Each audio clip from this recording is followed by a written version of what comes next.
Hi everyone, सभी प्यारे बच्चों का वार्म वेलकम करता हूँ YT योर इंग्लिश ट्यूटर पे। देखिए, आज की क्लास है टाइम्स ऑफ इंडिया से। It's not them. थोड़ा सा लीक से हटके वाला आर्टिकल है। आपने सुना होगा, आपके कोई दोस्त रिश्तेदार कभी कनाडा, कभी यूएस, कभी ऑस्ट्रेलिया, नीदरलैंड्स, न्यूजीलैंड जाते हैं पढ़ाई के लिए, काम के लिए। अब ये सारी कंट्रीज़ हम लोगों के लिए, डेवलपिंग कंट्री के लोगों के लिए अपने दरवाजे बंद कर रही हैं। तो ये दरवाजे बंद करने के पीछे की क्या कहानी है और नुकसान किसका, इस आर्टिकल में देखेंगे। मुझे तो बड़ा इंटरेस्टिंग लगा ये आर्टिकल, पढ़ के आपको भी मज़ा आएगा। और ये आपका आज का क्विज़ है। अगेन, जो भी क्लास में सीखेंगे ये क्विज़ उसी के ऊपर बेस्ड होगा। मन से अगर क्लास को लोगे तो 8 में से 8 नंबर आपको मिलेंगे। सॉल्यूशंस क्विज़ के क्लास के अंत में करवाएंगे। आइए लेक्चर को पूरे जोश के साथ शुरू करते हैं।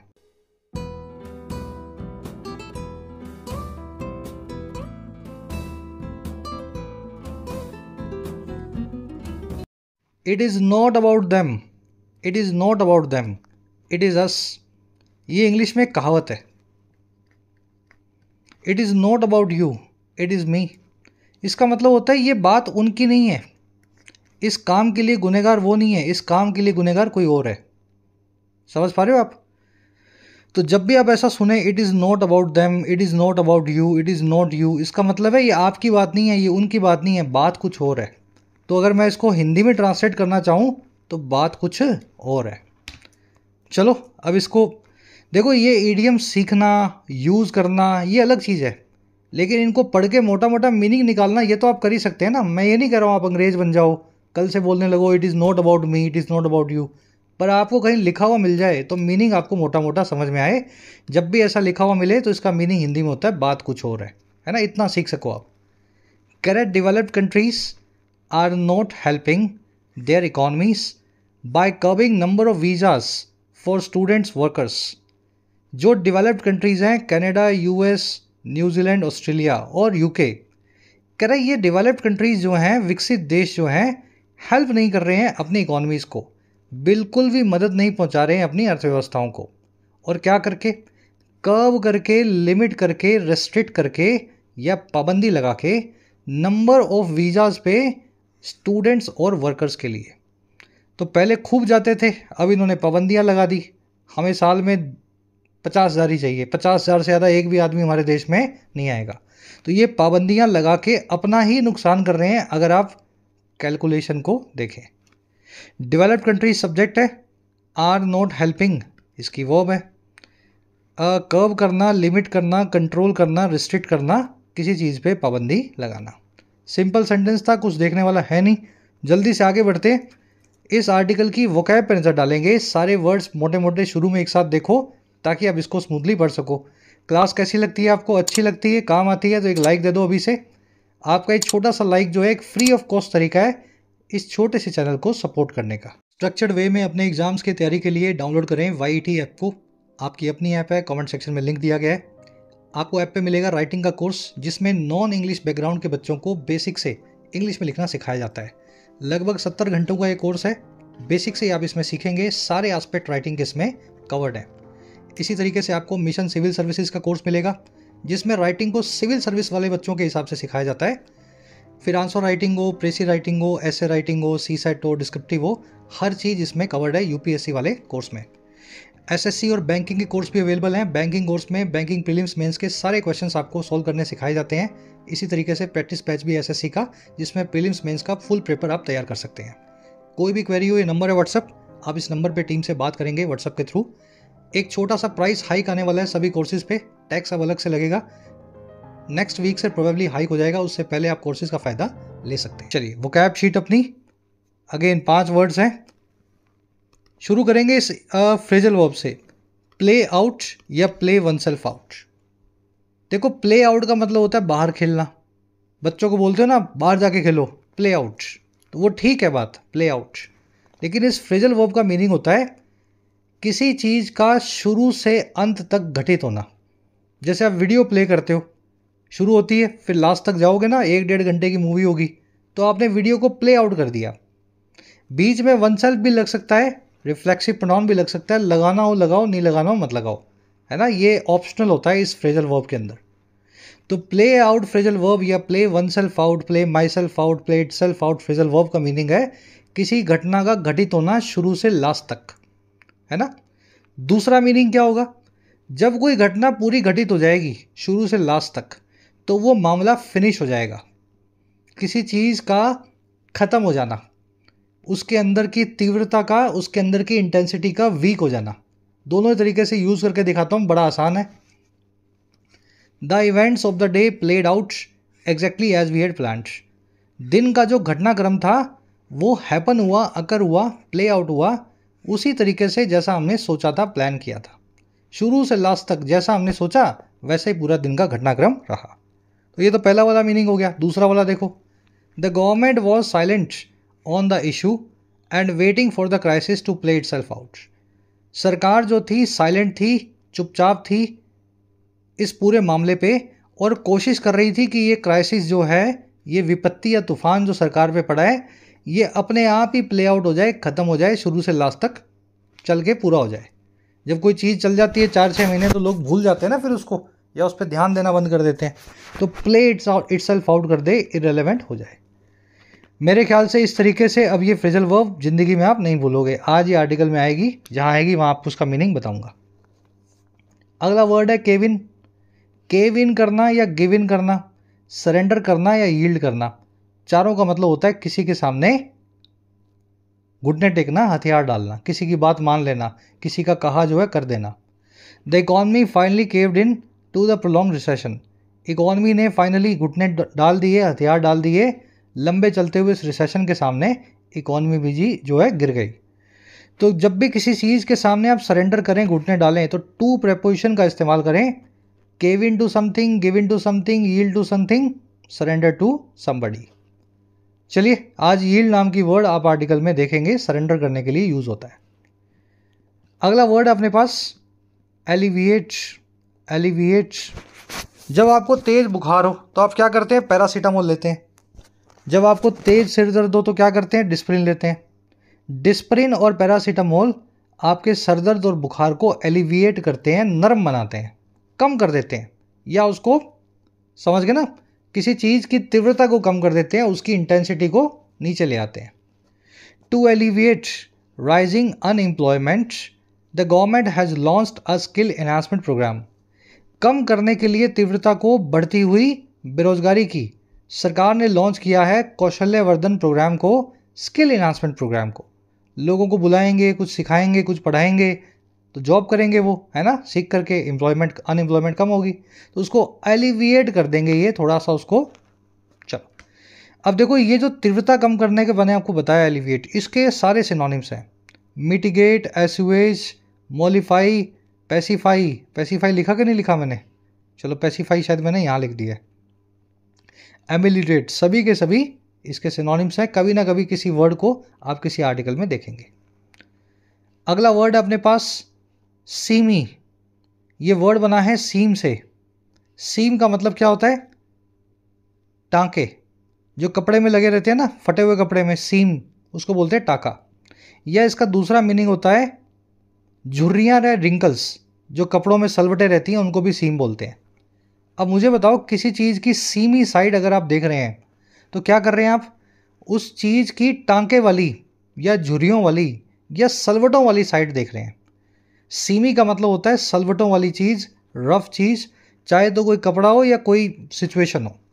समझ गए ना, हर सिचुएशन में कुछ अच्छा है बुरा होता है, तो उसकी जो अच्छी साइड होती है, खराब साइड होती है, वो कहलाती है सीमी, जिसमें टांके मिलेंगे, जिसमें रिंकल्स मिलेंगी, जिसमें सलवटें मिलेंगी।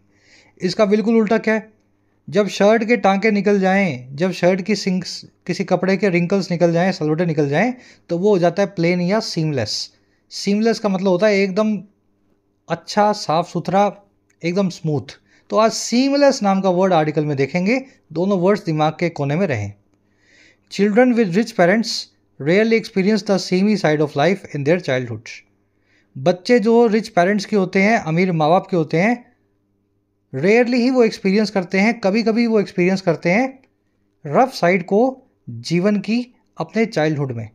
उनको बचपन में पता ही नहीं होता अभाव क्या है, गरीबी क्या है, अशिक्षा क्या है ना। तो वो बच्चे कभी भी सीमी साइड को नहीं देख पाते। डिटेल में करवा रहा हूँ, खाली वैसा ना हो कि मैंने बता दिया सीमी, अच्छा सीमी ये है, मीनिंग दिमाग में बैठना चाहिए आपके। लास्ट वर्ड है एक्सोडस। इस वर्ड का मतलब होता है मास डिपार्चर। किसी एरिया से हजारों लाखों लोग जब चले जाते हैं तो वो कहलाता है एक्सोडस। जैसे मान लीजिए कहीं पे पक्षी खड़े थे 500, बैठे थे दाना वाना खा रहे थे, आपने एक पत्थर मारा, सारे उड़ गए, तो उनका मास डिपार्चर हुआ, बड़े स्केल पे सबका जाना हुआ, तो ये हो गया exodus. An increase in tax rates में witness an exodus of HNIs from the country. Tax की रेट में जो इजाफा है वो विटनेस करेगा, वो गवाह बनेगा एक मास डिपार्चर का अमीर लोगों का भारत से या देश से। जब भी टैक्स बढ़ता है तो अमीर लोग क्या करते हैं, सिंगापुर या दुबई जाके शिफ्ट हो जाते हैं, वहाँ पे टैक्स नहीं लगता। उनको लगता है कि इंडिया में क्यों रहना, टूटी हुई सड़कों पे क्यों अपनी गाड़ी चलानी, दुबई में जाएंगे टैक्स भी नहीं लगेगा और ज़िंदगी भी अच्छी है। तो HNIs जो हैं हाई नेटवर्थ इंडिविजुअल्स, अमीर लोग। चलिए 5 वर्ड्स हो गए डिटेल में, इससे ज़्यादा डिटेल में करवा भी नहीं सकता मैं। अब आ जाओ आर्टिकल पे एक समरी आपको दें। देखो हम जब भी किसी कंट्री में जाते हैं तो वहाँ जाकर के कोई बड़ा काम नहीं कर पाते। जैसे UK में गए, US में गए, कनाडा में गए तो आप ओला चलाओगे, मैकडोनल्ड्स पे काम करोगे, स्विगी में या ऊबर ईट्स में जाके डिलीवरी करोगे, खाने पीने का काम जो है उनको, समझ गए ना, छोटा मोटा काम। और इस काम के भी पैसे ठीक ठाक हमें मिल जाते हैं। और ये काम जो हम वहाँ जाके करते हैं ना, ये काम करने के लिए वहाँ पे लोग एक्चुअल में है नहीं, छोटा काम करने के लिए। तो हमें वहाँ जाने का मौका इसलिए मिलता है क्योंकि उन देशों में लेबर की कमी है। लेकिन हुआ क्या, पिछले कुछ टाइम से ऐसा ट्रेंड चल रहा है कि डेवलप्ड कंट्रीज़ लेबर को भी और स्टूडेंट्स को भी, बच्चों को भी अपने देश में आने से रोक रही हैं।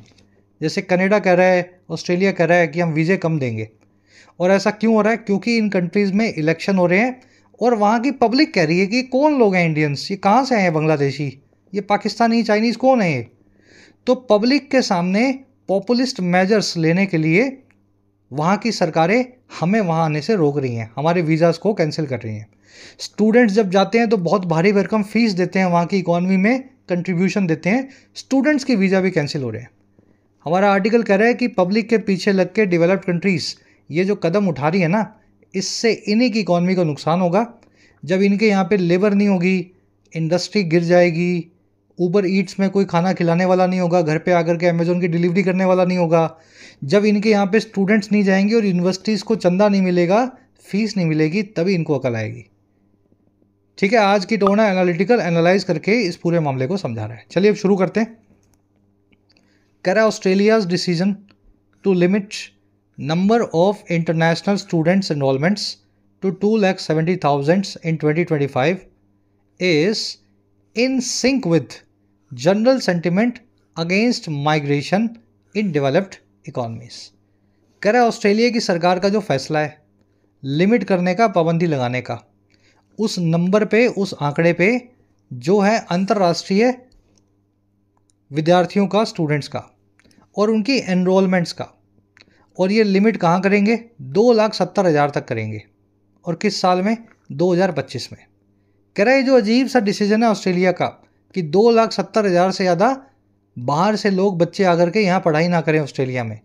कह रहा है ये डिसीजन जो है ना, ये बिल्कुल सिंक में है, अग्रीमेंट में है, हिसाब से है। और किसके हिसाब से है, उस जनरल सेंटिमेंट के हिसाब से है, उस आम धारणा के या भाव के हिसाब से है, फीलिंग के हिसाब से है, जो माइग्रेशन के खिलाफ है, बाहर से किसी देश में आके बसने वालों के खिलाफ है। और ये कहाँ है, पूरे विकसित दुनिया में, डेवलप्ड इकॉनमीज़ में। तो ऑस्ट्रेलिया अकेला नहीं है, ऑस्ट्रेलिया के साथ साथ सारी डेवलप्ड इकॉनमीज़ के लोग ये कह रहे हैं हमें इंडियन, बांग्लादेशी, चाइनीज़, नेपाली और पाकिस्तानी नहीं चाहिए, इनको अपने देश में जाने दो, हमारे यहाँ पे हम खुद काम करेंगे, खुद कमाएंगे, इनकी जो हमारी जॉब जो है हम खुद देखेंगे। तो ये डिसीजन जो है बिल्कुल हिसाब से है, जो पूरी दुनिया के डेवलप्ड इकॉनमीज़ का सेंटिमेंट है। डिसीजन सब्जेक्ट है, इज इसकी वर्ब है, इन सिंक विद होना, इन एग्रीमेंट विद होना, अकॉर्डिंग टू होना या इन अकॉर्डेंस विद होना, किसी चीज़ के बिल्कुल, समझ गए ना, साथ साथ होना, हिसाब से होना। चलिए आगे बढ़ते हैं।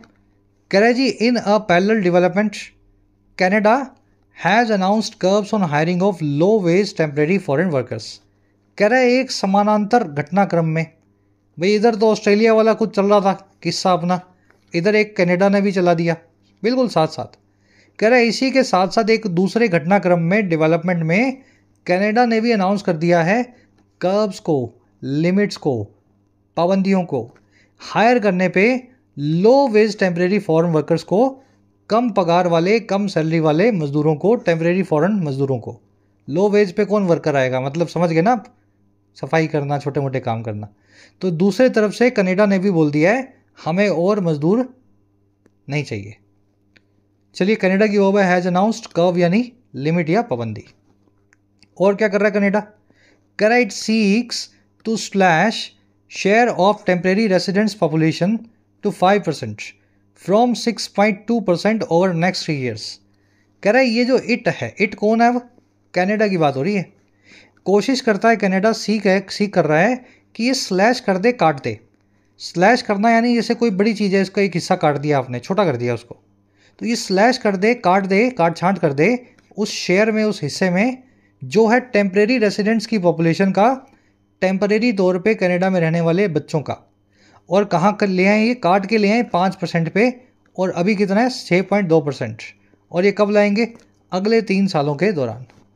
तो कनाडा ये भी कोशिश कर रहा है, बाहर से मजदूर भी नहीं आएंगे और बाहर से जो बच्चे आ रहे हैं इंडियन इधर उधर से, तो 6.5% जो अभी हैं उनको काट के हम 5% ही कर देंगे, संख्या को कम करेंगे। सीक्स की वर्ब है टू स्लैश, इट की वर्ब है सीक्स टू स्लैश, स्लैश करना, रिड्यूस करना, कट करना। फ्रॉम टू का आपको सिस्टम पता है, फ्रॉम 6.5 से टू 5% ऐसे होने वाला है, ठीक है। ये फ्रॉम पहले भी आ सकता था, टू बाद में भी आ सकता था। पहले ऐसे लिख दो, टू 5% फ्रॉम 6.2, या पहले फ्रॉम 6.2 फिर 2.5, ऐसे भी लिख सकते हो आप। कह रहा है जी earlier Canada reduced number of international student visas it issues by 35% for 2024। कह रहे ये तो 2-3 सालों में करेगा आगे। इससे पहले ही कनाडा ने रिड्यूस कर दिया था इंटरनेशनल स्टूडेंट के वीज़ा को, जो ये इशू करता है। इट आया कनाडा के लिए, जो कि ये इशू करता है। और कितना रिड्यूस कर दिया था? 35% कर दिया था 2024 के लिए। तो 100 की जगह कनाडा 65 ही बच्चों को आने दे रहा है 2024 में देश में पढ़ाई करने के लिए। कनाडा की वो रिड्यूस्ड, इट की वो इश्यूज। जब भी किसी चीज़ को रिड्यूस किया जाए, इंक्रीज़ किया जाए, बढ़ाया जाए, घटाया जाए, तो जिस मात्रा या जिस आंकड़े या जिस परसेंटेज से बढ़ा रहे घटा रहे हैं, आप उसको बाय लगा के बताएंगे। इस पर पूरा एक ग्रामर कॉन्सेप्ट है लंबा, 5-7 मिनट में आपके लूँगा, अभी आगे करवाऊँगा, ठीक है। फ्लो बनाओ, अभी पहले पूरा करेंगे सेंटेंस। कह रहा है similar story played out in UK. कह रहा है ऐसी ही एक स्टोरी जो है प्ले आउट कर गई, हैपन हो गई, अकर हो गई, एक घटनाक्रम घटित हो गया यूके में यानी इंग्लैंड में। When it introduced visa curves for overseas workers and family members of international students. जब इसने भी इंट्रोड्यूस किया वीज़ा पे पाबंदियों को बाहर से आने वाले वर्कर्स के लिए और उनके परिवारों के लिए जो है इंटरनेशनल स्टूडेंट्स के। तो सब जगह हो रहा है, कनाडा, यूके, ऑस्ट्रेलिया, तीनों का एग्जांपल्स दे दिया। सिमिलर स्टोरी की वो प्लेड आउट, प्ले आउट होना, किसी घटना का घटित होना, अभी समझाया था ये अच्छे से आपको। और दूसरा मीनिंग क्या होता है? किसी चीज़ का पूरा हो जाना, ख़त्म हो जाना, है ना। जैसे वो मामला है, तूल पकड़ेगा फिर ठंडा हो जाएगा, तो मामला प्ले इट सेल्फ आउट हो जाएगा, शुरू से लास्ट तक जो है चल के पूरा हो जाएगा। तो दोनों ही मीनिंग रखने वाली फ्रेजल वर्ब है। चलिए, यूके के आगे द लगेगा, आपको पता है, यूनाइटेड लगा हुआ है इसमें, United kingdom, United states of America, United Arab Emirates, United वाले सभी कंट्रीज़ आगे अपने द लेते हैं। और ऐसे कंट्रीज़ भी जिनके नाम के पीछे एस लगाओ, नीदरलैंड्स, फिलीपींस, बहामास, इनके आगे भी आपको द लगाना होता है। कह रहा है जी even the Netherlands has decided to limit number of international students enrolments. कह रहा है अगर चौथी कंट्री पकड़ ले, नेदरलैंड की बात करें, हॉलैंड की बात करें, तो उसने भी कोशिश डिसाइड किया है कि वो इंटरनेशनल स्टूडेंट की इनरोलमेंट्स को लिमिट करेगा, उनकी संख्या को कम करेगा। चलिए, फर्स्ट आपका पैराग्राफ में आपको पता लगा मामला क्या है। हर कंट्री जो है बाहर से आने वालों को कम करती जा रही है। नेदरलैंड्स के आगे द लगा हुआ देख लेना, यूके के आगे भी लगना चाहिए था जो नहीं लगा। कह रहा है जी अप्रोचिंग जॉब इशू रॉन्ग। अप्रोच किया जा रहा है जॉब इशू को गलत तरीके से। कैसे?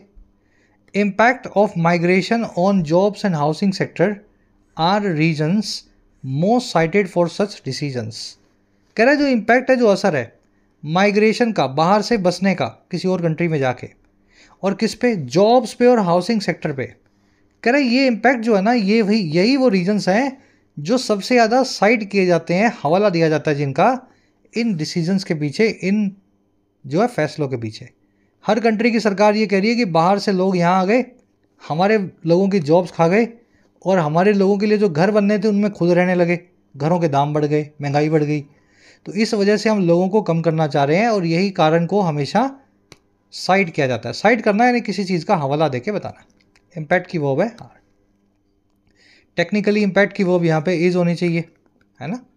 Impact of migration on housing sector is reason या द रीजन मोस्ट साइटेड। कह रहा है but it is certainly not a coincidence that Canada और Australia will witness elections next year. कह रहा है लेकिन ये भी एक कोइंसिडेंस नहीं है, संयोग नहीं है, बिल्कुल भी नहीं है, दैट कि कनाडा और ऑस्ट्रेलिया देखेंगे, विटनेस करेंगे या एक्सपीरियंस करेंगे अगले साल चुनावों को। तो ये मामला जो है इन कारणों से कम और चुनावों से जुड़ा हुआ ज़्यादा दिखता है। कनाडा ऑस्ट्रेलिया दोनों की वर्ब है विल विटनेस, विटनेस करना, किसी चीज़ की गवाही देना, किसी चीज़ को देखना, एक्सपीरियंस करना। इट की वर्ब है कोइंसिडेंस यानी संयोग।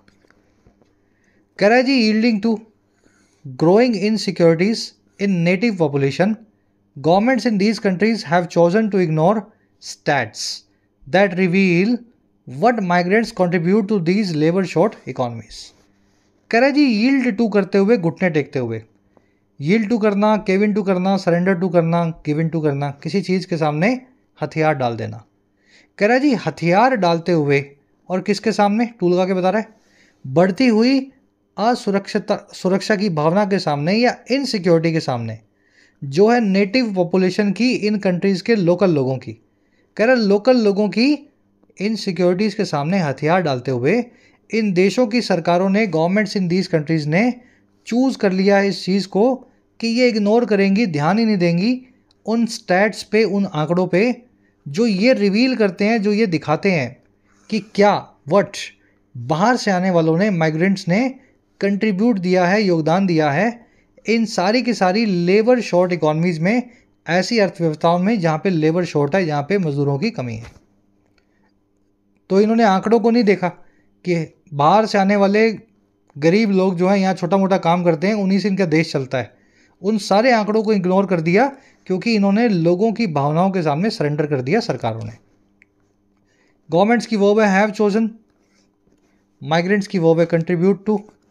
यील्ड टू करते हुए काम हुआ है तो यील्डिंग यहाँ पे पीपीएस से बन जाएगा, प्रेजेंट पार्टिसिपल साइमल्टेनियस एक्शन। जब सरकारों ने ये चूज़ किया था कि हम इग्नोर करेंगे, तब वो यील्ड टू भी कर रही थी, सरेंडर भी कर रही थी इनसिक्योरिटीज़ के सामने। कह रहा है जी for instance Britain's office for national securities found that migration of workers from outside EU help the country alleviate its staff shortages in last 4 years। कह रहा है ये आंकड़े कौन से हैं जो इग्नोर हुए।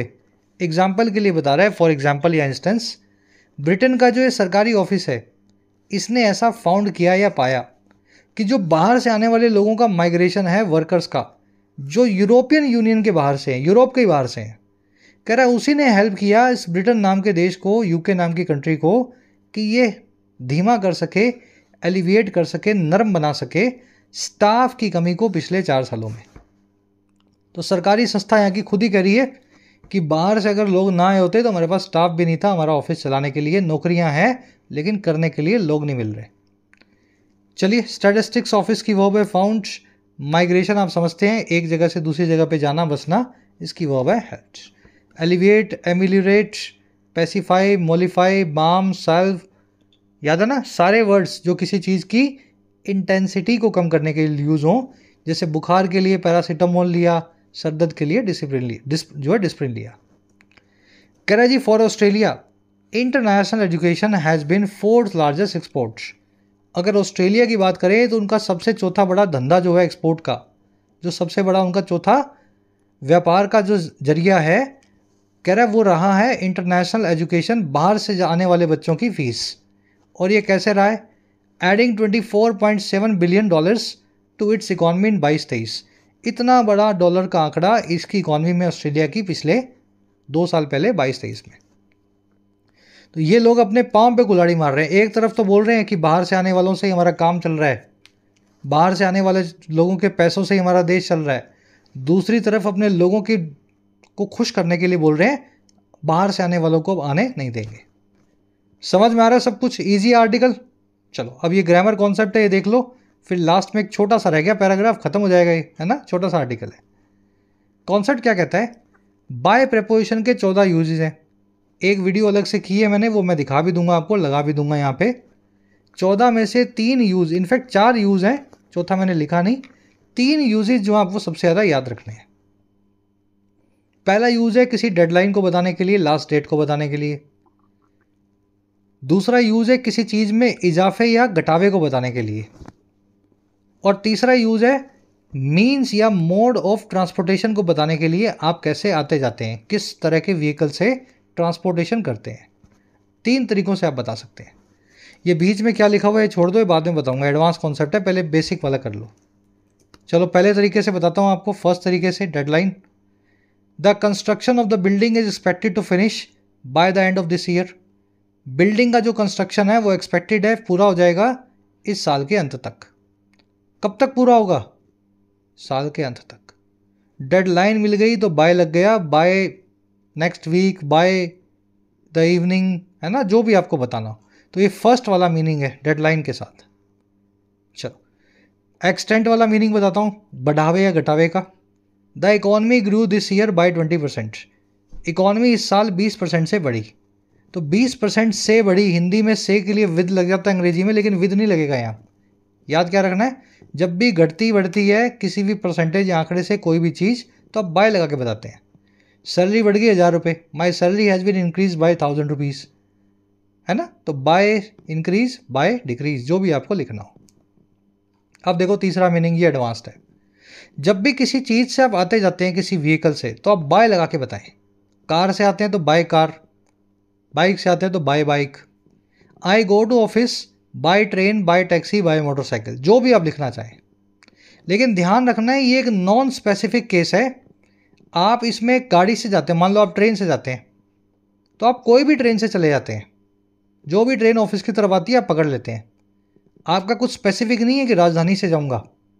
जब भी टैक्सी से जाते हैं तो आप किसी की भी टैक्सी से चले जाते हैं। आप उबर निकाला, ओला निकाला, बुक किया और निकल गए। बाइक है तो किसी की भी बाइक पे बैठ जाते हैं। आपकी बाइक नहीं है, उसकी बाइक नहीं है, आप किसी की बाइक की बात नहीं कर रहे हैं। जब आप बोलते हैं ना ऑफिस कैसे जाता है, ऑफिस बाइक से जाता हूँ, कैसे जाता है वहाँ पे, मैं वहाँ टैक्सी से जाता हूँ। तो जब आपको नॉन स्पेसिफिक केस बताना हो, जनरल बताना हो ट्रांसपोर्टेशन, तो आप बाय का इस्तेमाल करें। लेकिन एक कुछ ऐसा केस बनेगा जहाँ पे आप स्पेसिफिक हो जाएंगे, किसकी बाइक से गया, कौन सी ट्रेन से गया, किसकी गाड़ी में गया। जैसे I go to office by my car, sentence गलत है। I go to office by an electric motor bike, motor bike के बारे में बताया आपने, एडिशनल एन लगा हुआ है। I go to office by foot, ये भी गलत है।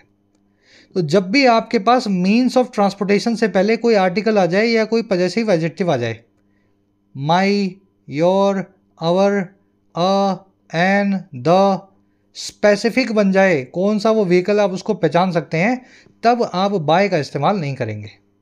तो फिर किसका इस्तेमाल करेंगे? आप या तो करेंगे इन का या ऑन का।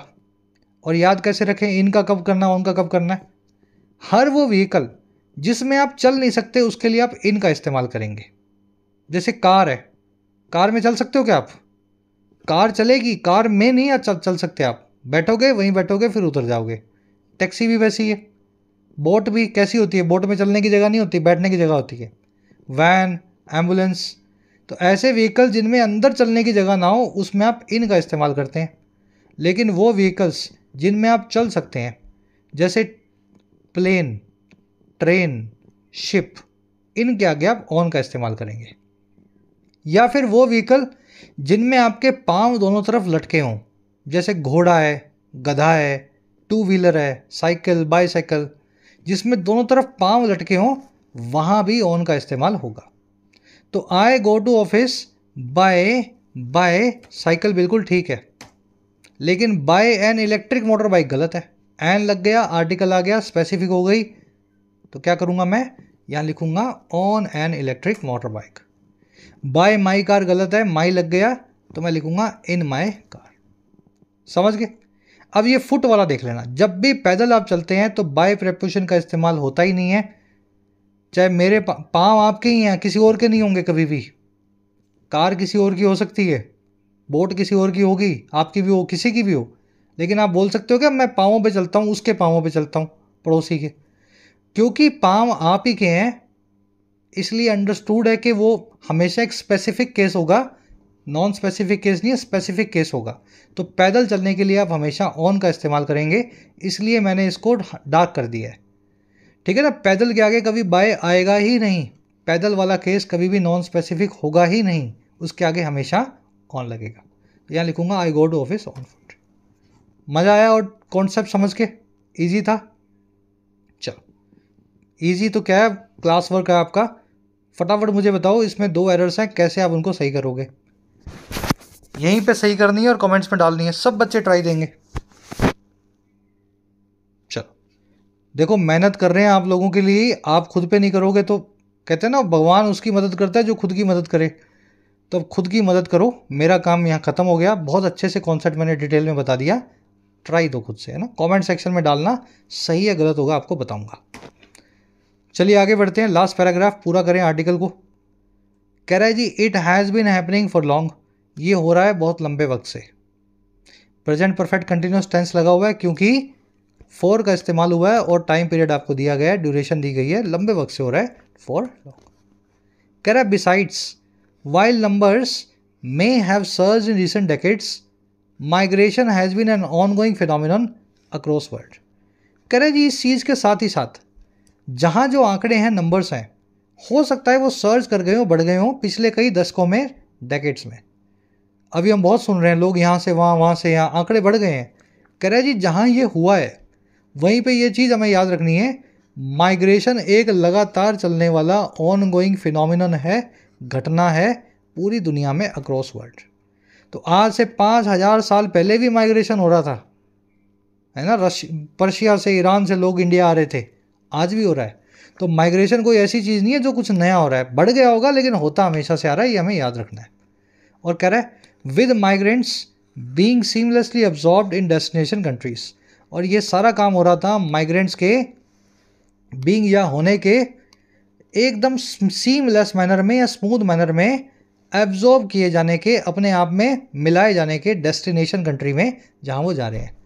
एब्जॉर्ब करना है नहीं, सोख लेना। जैसे पानी मिट्टी क्या करती है, पानी को सोख लेती है ना, वैसे माइग्रेंट जहाँ भी जाते थे वहाँ के लोग उनको सोख लेते थे।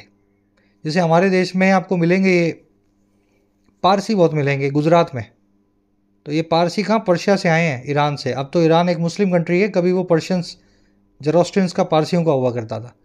तो गुजरात में आए वो पर्शिया से परेशान होके, आज की डेट में वो गुजराती हैं, है तो वो पारसी रिलीजन से, लेकिन आपको वो इंडियन ही लगेंगे। तो ऐसे एब्जॉर्व हो जाते हैं, जहाँ भी जाते हैं उनको लोग जो है एसिमुलेट कर लेते हैं सीमलेसली, यानी बिना किसी, है ना, किसी उबड़ खाबड़ या रफनेस के, एकदम स्मूथ मैनर में कोई काम हो जाए तो सीमलेस होता है। कह रहा है India witness a mass exodus from Bangladesh during the countries liberation struggle with Pakistan. Bharat ने भी बहुत बड़े स्केल पे डिपार्चर देखा जो है बांग्लादेश से। लाखों लोग, करोड़ों लोग बांग्लादेश से इंडिया में एक्सोडस करके आए। और कब हुए? इस कंट्री की आज़ादी की लड़ाई के दौरान जो पाकिस्तान के साथ हुई थी, East Pakistan West Pakistan 1971। India की वो है विटनेस एक्सोडस, मैंने आपको बता दिया, बड़े स्केल पे निकासी। कह रहा है the number was in millions but it did not harm India's economy. ये नंबर दसियों लाख का था, करोड़ों का था, लेकिन इन बांग्लादेशियों ने आज भी इकॉनमी का नुकसान नहीं किया है। इस चीज़ से हमारी इकॉनमी को फ़ायदा ही मिला होगा। नंबर की वर्ब है वॉज, इट की वर्ब है डिड नॉट हार्म। आप गुजरात, राजस्थान में किसी भी होटल में चले जाओ, आपको बंगाली मिलेंगे, और वो बंगाली नहीं है, बांग्लादेशी हैं, है ना। मैं पर्सनली बहुत सारे होटल्स में जो वेटर्स होते हैं, सर्विस बॉय होते हैं, महाराष्ट्र, बंगाल, गुजरात और राजस्थान में आपको खूब मिलेंगे। तो इनसे हमारी इकॉनमी चल रही है, काम कर रहे हैं, बहुत कम सैलरी में होटल बिजनेस के जो है चलाते हैं, है ना, वेटर का काम करते हैं। कह रहा है if developed countries have a point at all it is in their concern about illegal migration. कह रहा है अगर डेवलप्ड कंट्रीज़ का कोई पॉइंट भी है ना, अगर उनकी बात में कुछ पॉइंट भी है, दम भी है, वीज़े काटना सब करना, तो कह रहा है ये है उनके उस कंसर्न में, उस चिंता में जो है अवैध माइग्रेशन का। तो इस बात को हम मान सकते हैं कि वो अवैध माइग्रेशन होने से रोकेंगे, और रोकना भी चाहिए। अगर उनकी बात में दम है तो सिर्फ इतनी ही बात में उनका दम होना चाहिए। डेवलप्ड कंट्रीज की वर्ब है हैव, इट की वर्ब है is. Taking steps to check such migration is not something that can be held against them.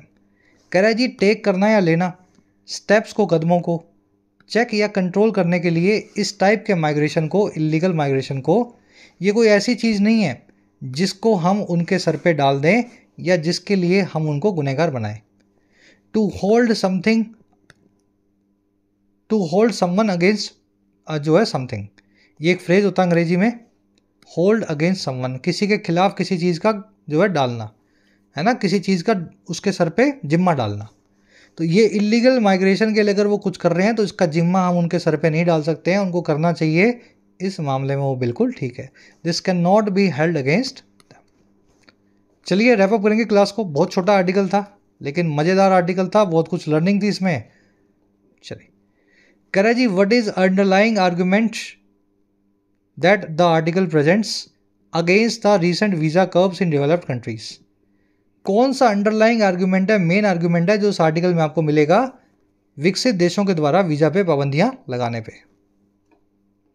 4 arguments आपके सामने हैं, इजी बिल्कुल भी नहीं है, मेंस लेवल का क्वेश्चन है, खुद से ट्राई दो इसको, मैं करवाऊंगा आंसर, पहले खुद से ट्राई दो।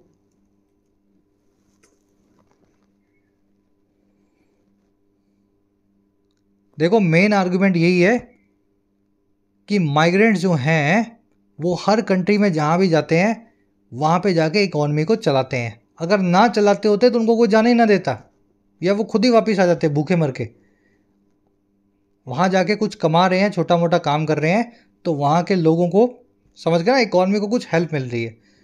तो migrants contribute significantly to economies of labour short countries, जहाँ पे लेबर की कमी है वहाँ बहुत कंट्रीब्यूट करते हैं, यही अंडरलाइंग जो है बेसिक आर्गूमेंट है। बाकी सब बातें फालतू की बातें हैं। देखो फर्स्ट में क्या लिखा हुआ है, माइग्रेशन को कम करने से वहाँ के लोगों के जॉब प्रोस्पेक्ट इंप्रूव होंगे।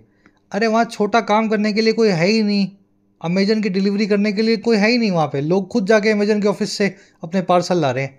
कनाडा में, यूएस में न्यूज़ पढ़ना आप, तो जॉब वो कुछ नहीं खा रहे, वो ऐसी जॉब्स करते हैं जो वहाँ का लोकल आदमी ऐसी जॉब्स करना नहीं चाहता, वो करते हैं हम जा करके पेट्रोल पंप पे खड़े हो जाते हैं, है ना। माइग्रेंट्स जो हैं टेक अवे करते हैं जॉब अपॉर्चुनिटीज़ को, गलत बात है, सी आंसर तो बन ही गया। वीज़ा कर्व्स ज़रूरी हैं पॉपुलेशन कंट्रोल को, ग्रोथ को कंट्रोल करने के लिए डेवलप्ड नेशंस में, ये भी गलत बात है, उनकी पॉपुलेशन ग्रो ही नहीं कर रही है, उनको तो बाहर से लोग चाहिए एक्चुअल में। चलो जी, इनमें से कौन सा रीजन है जो स्ट्रिक्ट वीज़ा नॉर्म्स को जस्टिफाई करता है डेवलप्ड कंट्रीज़ के द्वारा। चारों में से किस रीजन की वजह से हम कह सकते हैं कि उनकी वीज़ा नॉर्म्स जो स्ट्रिक्ट हो रही हैं वो बिल्कुल ठीक है। ट्राई दो भाई खुद से, क्वेश्चंस मैंने बनाए, मुझे तो पता है आंसर इनके। एक ही रीज़न है जहाँ पे हम उनको जस्टिफाई करेंगे, जब वो इलीगल माइग्रेशन को, जो डंकी से जाते हैं, डंकी वाला काम रोकेंगे, ठीक है ना। Stricter visa norms would curb illegal migration in host countries, यही एक रीज़न है जहाँ पे वो जस्टिफाई होता है कि कौन सी कंट्री वीज़ा पे लगाम लगा रही है। चलो वो क्या आपके क्वेश्चन हैं, given at someone's wishes, to someone's wishes या ऑन समवंस विशेस। बहुत आसान है, करवाया था अच्छे से, गिवन, यील्ड, सरेंडर, केविन। क्या लगता है इनके बाद, प्रेपोजिशन आपको चूज करनी है। प्ले वन सेल्फ आउट, इस फ्रेजल वर्ब के 2 मीनिंग्स करवाए थे, कोई भी एक लिख दो आपका आंसर बन जाएगा, दोनों लिख दोगे तो और भी अच्छा है। सीमी, सीमी का एंटोनिम क्या है, रिंकल्ड, रफ या स्मूथ। और किसी एरिया से मास स्केल पे जब निकासी होती है लोगों की या किसी भी चीज़ की, वन वर्ड उसके लिए कौन सा यूज़ होगा। लास्ट में आपको 2 एरर्स मिलेंगी। पहली एरर मिलेगी स्ट्रेन नाम के वर्ड की वजह से या इसके आसपास, दूसरी मिल सकती है फिलीपींस के आसपास या इसकी वजह से। ध्यान से देखना, इसी वीडियो के फर्स्ट कमेंट में आंसर रखे हुए हैं, नीचे जाओ, फर्स्ट कमेंट में आपको सारे आंसर्स मिलेंगे, चेक करना। आउट ऑफ 8 कितने मार्क्स मिले ज़रूर से बताना। क्लास कैसी लगी आज की, आर्टिकल की चॉइस अगर अच्छी थी, आपको मज़ा आया, पूरा देखा, तो पूरा देखने वाले बच्चे पीडी लिखा करो सर पूरा देख लिया है, और अच्छा लगाओ, इंटरेस्टिंग लगाओ तो पीडीआई लिख दिया करो, ताकि ऐसी क्लासेस को मैं रिपीट करूं, ऐसे ही आर्टिकल चुन चुन के आपके लिए कवर करवाएं। चलिए अंटिल देन, कल आपसे लेंगे मुलाकात कल की क्लास में। जिन बच्चों को कोर्सेज की ज़रूरत है, एक्स्ट्रा क्लासेस की ज़रूरत है, you can take the benefits of the courses. Application को डाउनलोड करें, YT ऐप को, आपको राइटिंग का, SSC का और बैंकिंग का, इनफैक्ट UPSC का भी कोर्स मिल जाएगा। अफोर्डेबल कोर्सेज है, मेहनत करना चाहते हैं तो ऐप को डाउनलोड करें, कमेंट सेक्शन में लिंक रखा गया है, you can take the benefit. चलिए, अंटिल देन साइनिंग आउट।